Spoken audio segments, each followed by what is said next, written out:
Imagine stepping off a ship in 1607 into a world that is completely alien to you. That's exactly what happened to the first English settlers when they landed in what is now Virginia. They weren't stepping into an empty wilderness, though.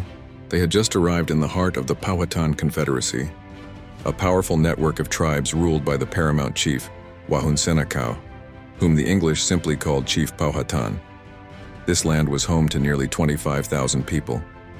The English, with just over 100 men, were the outsiders, and those first few years, they were brutal. The colonists faced starvation and disease, and they quickly realized they were completely dependent on the Powhatans for survival.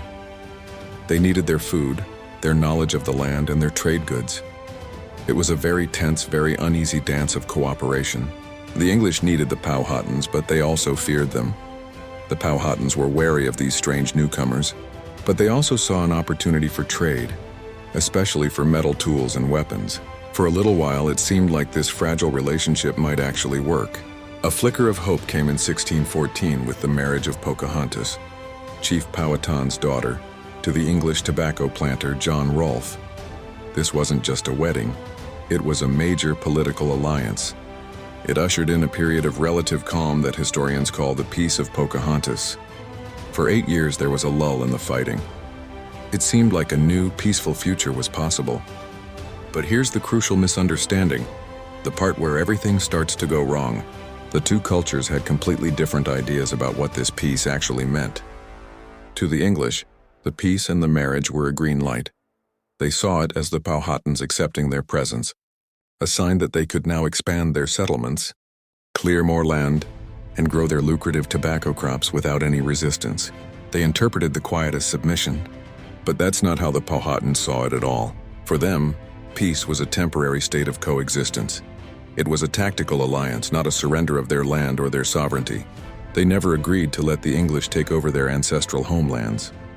They were watching, waiting, and growing increasingly alarmed as the English settlement spread like a stain across their territory. Then, two major events changed everything. In 1618, the great Chief Powhatan died. His brother, Opechancanough, took his place, and Opechancanough was a very different kind of leader. He had seen the English for what they were, a relentless, encroaching force. He was not interested in fragile peace, he was determined to resist. At the same time, the English tobacco boom was exploding. This wasn't just farming. It was an environmental disaster for the Powhatans. The colonists were clearing vast swaths of forest, which destroyed hunting grounds and depleted the game the Powhatans relied on. The colonists' free-roaming livestock, their pigs and cattle, would wander into Powhatan villages, trampling their cornfields and destroying their food supplies. The tension was building, a powder keg waiting for a spark. That spark came in 1622. A highly respected Powhatan war leader and spiritual figure named Namatanui, whom the English mockingly called Jack of the Feather because of his elaborate regalia, was killed by two colonists. For Opechancanough, this was the final straw. The murder of a man like Namatanui was an unforgivable insult and a declaration of war. He had been quietly planning for this moment, coordinating with the tribes under his command. The killing of Namatanui triggered his plan. The uneasy peace was shattered for good, replaced by a brutal conflict that would fundamentally change the course of American history. The dream of coexistence died, and a long, dark chapter of war and dispossession began. Imagine this for a moment. It's the morning of March 22nd, 1622. You're a settler in the Virginia colony, living a hard but hopeful life. For years, there's been a fragile peace with your neighbors, the Powhatan people. You've traded with them, you've learned from them, and some of them even come to your home as guests. This morning is no different. They arrive at your table seemingly for a friendly meal, but then, in a single horrifying instant, they grab your own tools, your own weapons, and turn them against you. This wasn't an isolated incident. This was a coordinated, lightning-fast strike. Up and down 140 miles of the James River, Powhatan warriors, led by their chief Opechancanough, unleashed a devastating attack on the English settlements. They had been meticulously planning this for months, all while maintaining an outward appearance of peace. They used the element of complete surprise, blending in with the colonists, sitting down for breakfast with them, only to launch their assault at a prearranged signal. In a matter of hours, 347 colonists were dead. That was nearly a third of the entire English population in Virginia, wiped out in a single morning. The attack was a brutal success, almost. The main prize, the fortified town of Jamestown itself, was spared. Why? Because of one man, a young Powhatan boy named Opechancanough. He had been converted to Christianity and was living with a colonist named Richard Pace. The night before the attack, Opechancanough was ordered to kill Pace, but he couldn't do it. Instead, he woke Pace up in the middle of the night and confessed the entire plan. Pace immediately rowed across the river in the dark and warned Jamestown, just in time for them to raise their defenses. Without Opechancanogh's warning, the entire colony might have been annihilated. But even with Jamestown saved, the aftermath was catastrophic. The surviving colonists from the outlying plantations were forced to abandon their homes and crowd into the few remaining fortified settlements. Their crops were left to rot in the fields.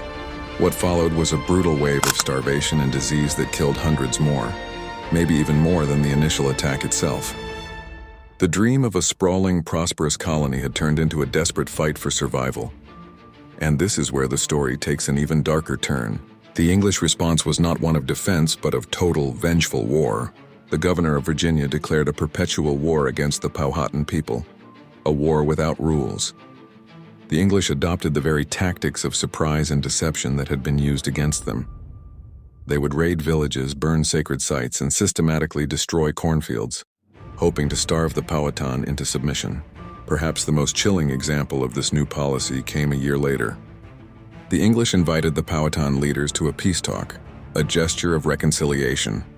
As a sign of goodwill, they offered the leaders poisoned wine.